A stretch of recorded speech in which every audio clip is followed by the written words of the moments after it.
Okay, that was a long 2 minutes. But great, right. Let's kick off with the questions. We can get the questions rolling. We're going to do it, if you'd like to start, if you'd like to ask a question, put your hand up. We will bring the microphone to your table. When you have the microphone in your hand, could you then please stand up and ask your question? Try not to make it too long, make it a real question so that they can then respond to it. Okay? Are you ready? So, let's see some hands, and here comes the microphone. Right. Thank you all.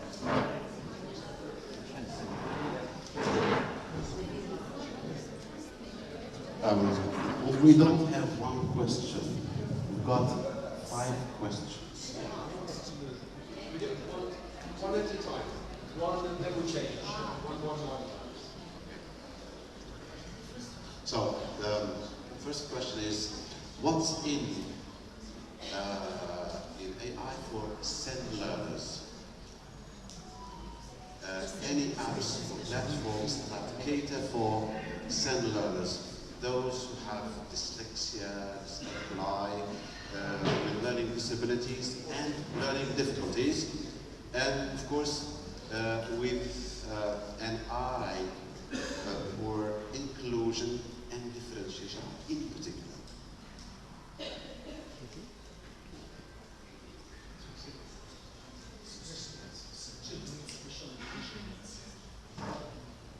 Yeah. Hello? So, can you hear me? Okay. So, I think there are a number of ways that AI can help children with special educational needs, or at least teachers preparing materials for children with special educational needs. I mean, things that it can do are, for example, if you have a text, you can produce an audio version of it for those students who need to hear it as well as see it. If you have a video, it can take the script from it and produce the script. So there are things like that it can do to help with the production of materials. There are also things in terms of teacher training and helping to understand neurodiversities. For example, you can have a discussion with it about how you can help your students with different neurodiversities and how you can understand neurodiversities more. You know, so you can ask it for advice in terms of how you teach these students as well.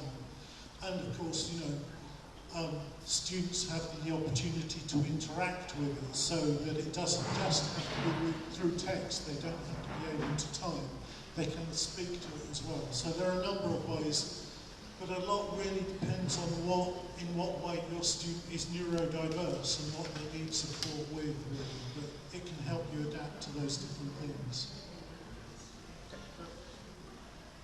Yeah, just to add to that, I don't really know any specific apps, but I think going back to that thing about anxiety and reducing anxiety when interacting with a thing, I think in terms of special educational needs, I think certainly they would benefit from those kind of less pressurised situations with a human. So that's just one thing.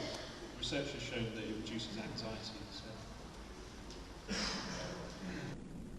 All right. And the last comment, I think, on this table, and then we're going to change format and go into the last workshop. So, last comment from you guys. We apologize for the panel.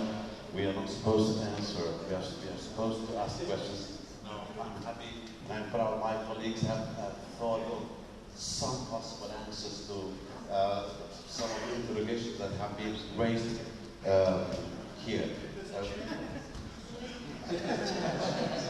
No! Thank you. It's warm. Thank you. Wow, it's warm. No, saying that what matters is not what a learner knows, but really what a learner can do with what they know. So, if we agree on this, then when we design a teaching learning task or a task designed to assess, evaluate. Now, let's design it with the view that we want to know, we want to make sure what a learner can do with what they have learned.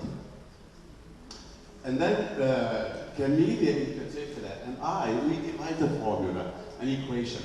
So, for the purpose of humanizing AI, which is an oxymoron, but let's just think about it. So, if we take AI plus HI, and then we humanize the AI thing, then maybe, I don't know if that's possible, we can have I power n. How's that? Thank you. Let's go with it.